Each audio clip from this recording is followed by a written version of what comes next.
Hello everyone, क्या अभी CBSE board देने जा रहे हो? क्या अभी प्लस टू में है तो आपके लिए मैं लेके आया हूँ सीबीएसई ब्लूप्रिंट का सेकंड क्वेश्चन जो है, जिसमें आपको पूछा गया for three matrix A I J M into 4 B I J N into 3। आप देख सकते हो तीन मैट्रिक्स दे रखी हैं, आप प्रोडक्ट ए बी एंड ए से डिफाइन कर रहा है स्क्वायर मैट्रिक्स को। जैसे मुझे पता चल रहा है स्क्वायर मैट्रिक्स की बात हो रही है तो सेम ऑर्डर होता है। सेम ऑर्डर का मतलब है कि एम इंटू 4 और एन इंटू सी, जब मैं इनको कंपेयर करूंगा सेम ऑर्डर का मतलब दोनों का प्रोडक्ट सेम होना चाहिए। तो इसका मतलब क्या है, मैं इसको मल्टीप्लाई किससे करूं कि दोनों का प्रोडक्ट सेम आए। m इंटू 4 है तो मैं 3 चूज करता हूँ, n इंटू 4 है तो मैं 4 चूज करता हूँ। मुझे पता है m की वैल्यू कितनी आ रही है और n की वैल्यू कितनी आ रही है, और सेम चीज मुझे पता है इन दोनों का प्रोडक्ट भी सिमिलर होगा, तभी इनका प्रोडक्ट क्या आएगा, डिफाइंड फॉर्म में होगा, सेम ऑर्डर के अंदर एग्जिस्ट करेगा। तो हमें पता देख लेते हैं m और q की वैल्यू। m का मतलब m और q की वैल्यू 3 एग्जिस्ट कर रही है तो ये कंडीशन सेटिस्फाइड है, और n और p की वैल्यू भी कंडीशन सेटिस्फाइड कर रही है। इसका मतलब क्या है, फर्स्ट ऑप्शन आपका करेक्ट है। तो ये कैसे पता चलेगा? अगर आपने पहले से कॉन्सेप्ट समझ रखा है, पढ़ रखा है, तो आप देखते ही समझ जाओगे क्या आंसर होने वाला है। तो फर्स्ट ऑप्शन आपका वैलिड आंसर है। हम बात करेंगे थर्ड क्वेश्चन की। थर्ड में आपको दे रखा है मैट्रिक्स। मैट्रिक्स में देख सकते हो आप 0 R 1 -2 ये सारे एलिमेंट्स आपको दे रखे हैं। तो इसने कहा है स्क्यू सिमेट्रिक है। अब जिन बच्चों ने कॉन्सेप्ट को समझ रखा है, स्क्यू सिमेट्रिक क्या होता है, जिसमें हम ए आई जे को किसके कंपेयर करते हैं, माइनस ए जे आई के साथ कंपेयर करते हैं। इसका मतलब क्या है, जो हमारे एलिमेंट्स हैं स्क्यू सिमेट्रिक में अपोजिट हो जाते हैं या साइन चेंज हो जाता है। तो मुझे पता है यहाँ पे बात हो रही है आर की। आर क्या होता है, 1 2, मैंने ऑलरेडी मेंशन किया है 1 2, और 1 2 का अपोजिट क्या होगा, -2 1। तो आर जो है 1 2 है, उसका अपोजिट होगा -2 2 1, तो वो वैल्यू आएगी 3।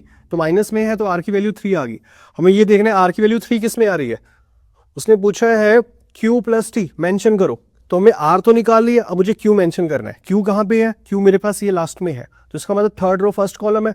अब third row first column opposite हो जाएगा किसका, -A13, क्योंकि कॉस ऑफ दिस अगर जिस बच्चे को याद है वो इजिली क्वेश्चन सॉल्व कर लेगा। तो आपने देखा A31 क्या होगा, -A13 होगा। तो Q की वैल्यू कितनी आएगी मेरे पास, अगर Q की वैल्यू की बात करूं, फर्स्ट जो थर्ड रो फर्स्ट कॉलम है वो जा रहा है फर्स्ट रो थर्ड कॉलम, तो आप देख सकते हो -2, तो ये इसके साथ मैच हो रहा है, माइनस प्लस हो रहा है। क्यू की वैल्यू मेरे पास आ रही है +2।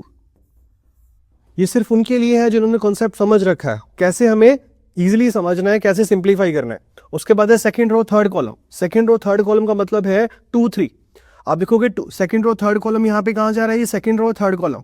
तो 2 3 मेरे पास यहाँ टी फाइंड करना है, क्योंकि हमें उसने पूछा है क्यू प्लस टी बताओ, तो क्यू प्लस टी और पी प्लस आर।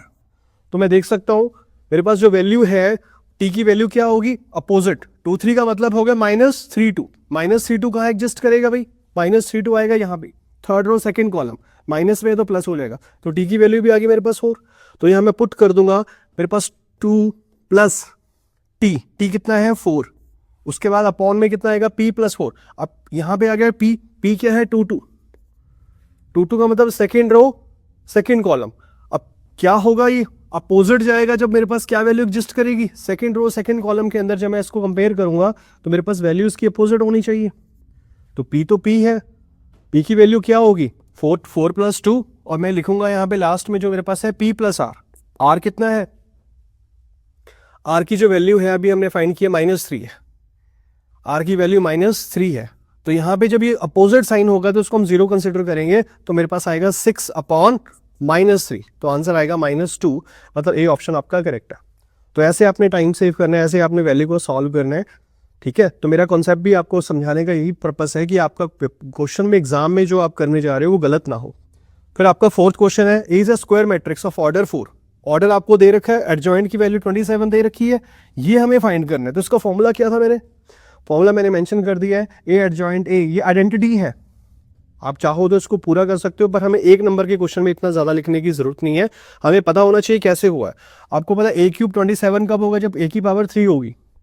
a की पावर 3 होगी तो 3 की पावर 3 27 सेटिस्फाई करेगा, तो मॉड ऑफ a कितना आएगा 3। तो 3 मेरे पास है, ऑप्शन में आ रहा है, तो ये कंडीशन सेटिस्फाई कर रहा है, ठीक है। तो ऐसे हमने एक एक नंबर अपना कंफर्म करना है। Thank you.